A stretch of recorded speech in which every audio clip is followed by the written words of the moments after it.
Okay. Isa-isahin natin. Meron tayong, ito ay HVAC motor control.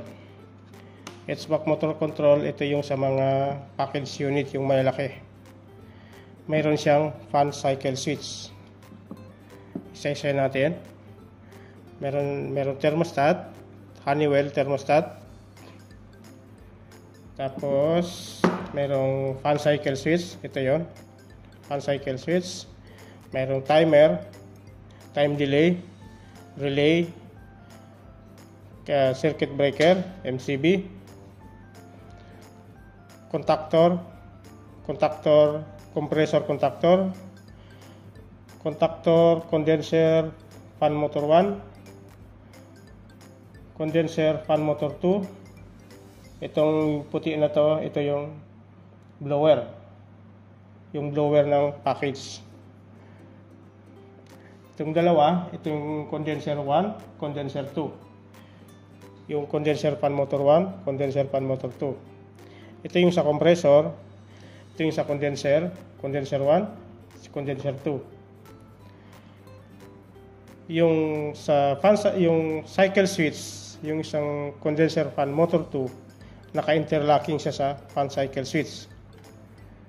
Ang trabaho ng fan cycle switch, pag nag-drop ang pressure ng condensing unit, mamamatay yung di aandar yung isang condenser fan motor. Isa lang yung aandar. Ngayon, pagka tumaas naman ang pressure or temperature ng condensing unit, aandar yung pangalawang condenser fan motor. Yan ang trabaho ng cycle switch. Mini-maintain niya yung pressure ng condensing unit.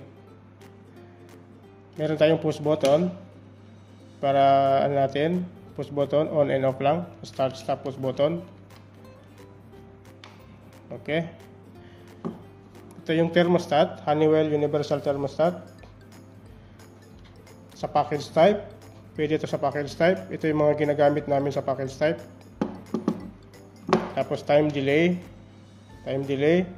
yung puti na yon, yun yung sa blower. Okay, pandarin natin. Yun, naka-stop indication siya. Naka-stop indication. Hindi ko pa siya ino-on dito. On. Yan, naka-delay siya.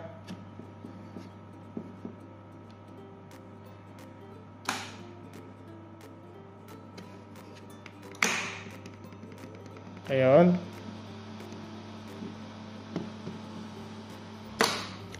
Umaandar yung blower.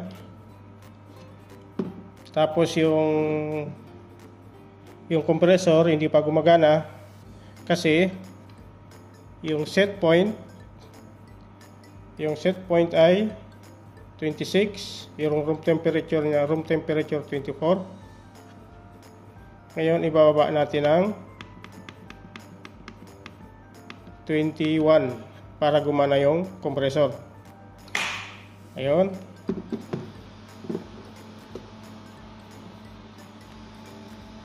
Gumana yung compressor.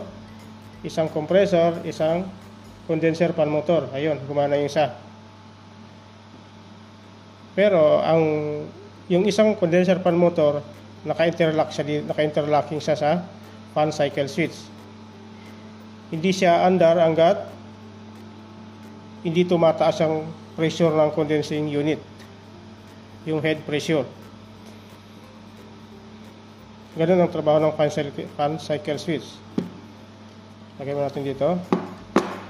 Ngayon, pagka tumaas yung pressure ng condensing unit, aandar yung isa. Dalawa na silang gagana. Yan, ganyan. Dalawa ng condenser fan motor yung aandar. Pag nag-drop naman yung pressure ng condensing unit, mamamatay siya. Mamamatay naman siya. Itong isa, ito lang yung maintaining niya. Ngayon, pagka biglang tumaas or mainit sa labas, aandar na yung isa. Pagka tumataas yung pressure ng condensing unit, aandar siya. Yan ang trabaho niyan ng fan cycle switch.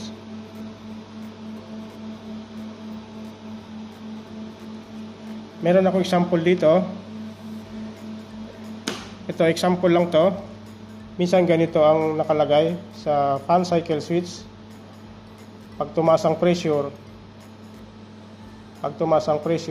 mamamatay siya. Pagka tumaas ang pressure, aandar yung condenser fan motor. Pag nag-drop ang pressure, lalo pag malamig sa labas, magdadrop ang pressure ng condensing unit, mamamatay yung condenser fan motor. Ulitin natin. Pagka tumaas yung temperature ng condensing unit or tumaas ang pressure, aandar siya. Aandar na siya. Ganyan ang trabaho niyan. Ngayon, pag nag-drop naman ang pressure ng condensing unit, mamamatay siya. Isa lang yung condenser fan motor ang aandar. Yan. Yan ang trabaho niyan.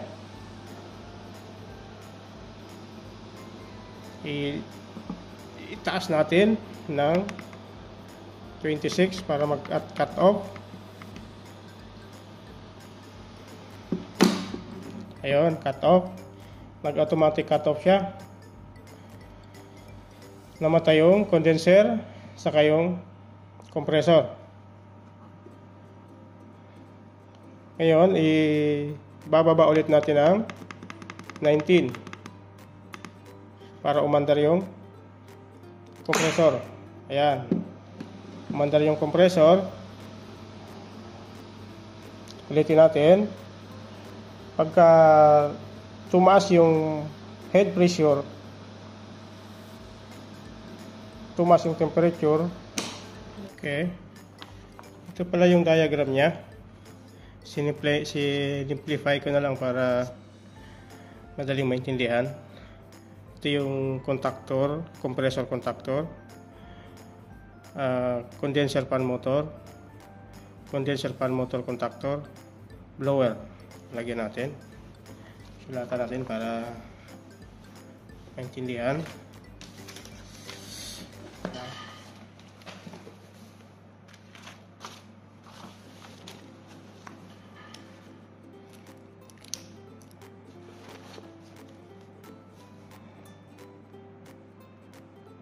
Compressor,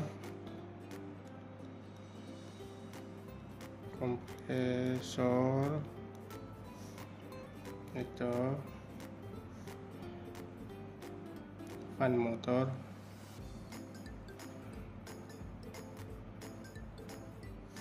ito din fan,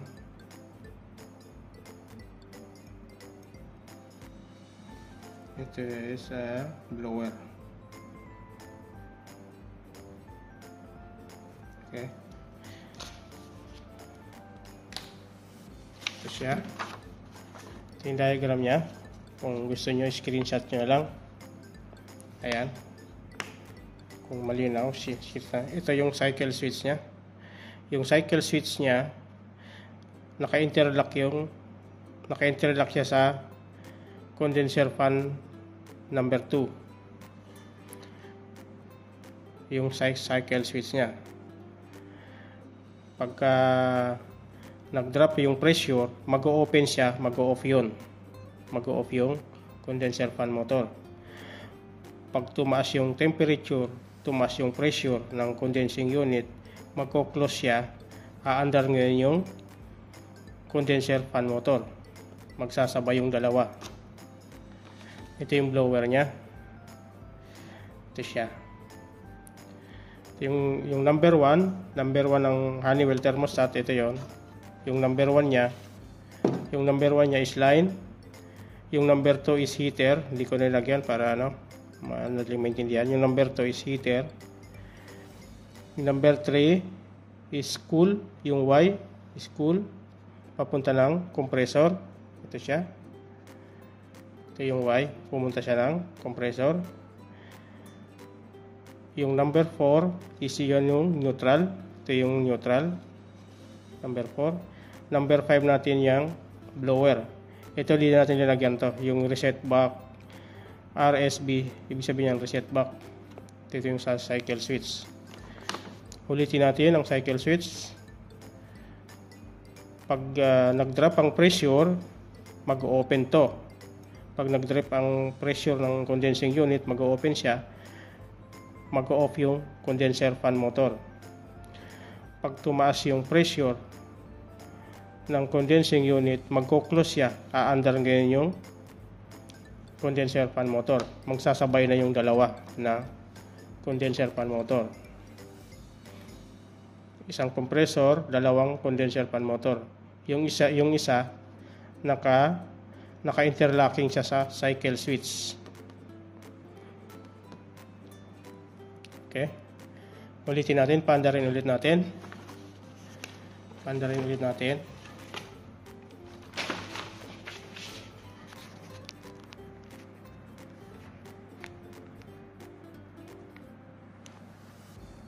Ayan. Paandarin ulit natin.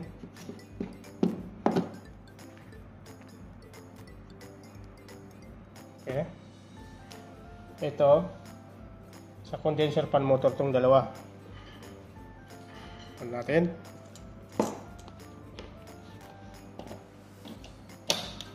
Yan, naka-stop indication siya.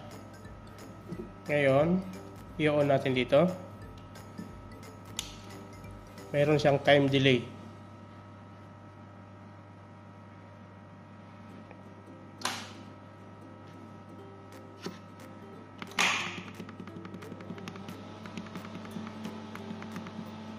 Ayan.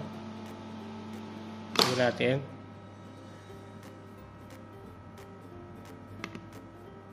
Okay. Umandar yung blower. Yung blue na yun. Ay, yung green. Yung blower, umandar na siya. Umandar na. Ngayon, babaan natin ang set point ng 21 para umandar. Ayun, umandar. Umandar yung compressor. Ito yung sa compressor indicator nya. Ngayon, pag tumaas yung pressure ng condensing unit, aandar ngayon yung mag-close ngayon yung switch ng cycle switch. Ayan, aandar siya. Umandar na yung green. Ito yung green nya sa cycle switch. Pag nag-drop yung pressure, mag-off siya. Ganun lang ang trabaho niya. Ngayon, pagka tumaas ulit yung pressure ng condensing unit, aandar ulit siya. Yan, ganyan ang trabaho niya. Dalawa na siya andar. Pag nag-drop ulit, halimbawa malamig sa labas, nag-drop yung pressure ng condensing unit natin, mamamatay siya. Pag low ambient, hindi aandar ang condenser fan motor, yung naka-interlocking sa cycle switch. Pag tumaas ang temperature, aandar ulit siya. Okay? Yun lang naman ang niya. Dinagdag natin to, cycle switch. Yun ang trabaho ng cycle switch. Pag nag-drop ang pressure, mamamatay. Pag tumaas ang pressure, aandar. Okay. Kasi kung mapapansin nyo sa malaking unit sa package type, minsan multiple ang condenser fan motor, minsan 4, minsan 6. Kaya pagka malamig, minsan mapapansin nyo hindi lahat gumagana yung condenser fan motor kasi naka-interlocking siya sa cycle switch. Pagka uminit ang condenser, saka lang sila gagana sabay-sabay. Yun ang trabaho ng cycle switch. Kasi karamihan ngayon sa malalaking package unit, meron silang cycle switch. Lalo pagka multiple ang condenser fan motor. Kaya ang trabaho nito, pag nag-drop, mag-off yung pag nag-drop ang pressure, mag-off yung condenser fan motor. Pag tumaas ang pressure, magko-close siya, aandar. Mini-maintain niya lang yung pressure ng condensing unit. Yun lang yung trabaho niya. Meron lang siya palaging pag umandar yung compressor, may compressor. Pag umandar ito siya. Pag nag-close siya, aandar na ngayon yung condenser fan motor. Mag-partner yung dalawa. Ito naman naka-interlock sa cycle switch. Itong isa. Okay. Ayan siya, yung connection niya. Okay. Yan lang po. Yung sa timer, yung sa time delay, madali lang naman yung time delay. Yung sa compressor, naka-series lang yung time delay dito. Naka-series lang siya. Yung time delay ng compressor. Madali lang yan, naka-series lang naman. Hindi ko na drawing dito. Pero kung gusto nyo ng drawing sa time delay, message nyo ako para ibigay ko sa inyo. Hindi ko na kasi na-drawing dito. Wala ng time busy. Okay. Thank you. Si Sir pala, si Sir, nakalimutan yung pangalan ni Sir. Yung nag-request ng control circuit ng cold room freezer. Wala pa akong wala pa akong digital thermostat. Ito pala yung thermostat ko. Di pa ako nakakuha ng digital thermostat para sa cold room. Pero meron akong control diagram, control circuit. Hinintay ko na lang yung digital controller. Mas maganda kasi pagka may controller para makuha mo yung kung paano i-connect. Antayin mo lang, Sir, para pagka ikakabit natin. Meron akong diagram dito. Ko na lang. Hintayin ko lang yung Okay, Sir. Antayin mo lang yung request mo. Gagawin natin yon. Maganda kasi pagka makita mo yung connection ng digital controller para sa cold room freezer. Okay. Ngayon, i-testing pa natin ng isa. Pandarin pa natin. Linagyan ko siya ng maliit na blower para sa indoor or blower side. On natin. Yan, may siya, may delay. On natin dito. Ayan. On siya. Umandar yung blower ng package. Ngayon, i-on natin ibababa natin yung set point ng 21 para umandar yung compressor. Yun, umandar. Yun yung indicator ng compressor, yung blue. Isang condenser fan motor lang yung gumana kasi yung isa naka-interlock sa cycle switch dito, sa cycle switch. Ngayon, pagka tumaas yung temperature ng condensing unit or yung head pressure, aandar parehas yung dalawa. Yan, yung ganyan. Umandar na yung dalawang condenser fan motor. Pagka nag-drop yung pressure ng condensing unit, mamamatay siya. Ganun ang trabaho niya. Okay. Thank you. Yung request mo, antayin mo lang, Sir. Wala pa yung ano, yung digital controller ng cold room freezer. Okay, thank you.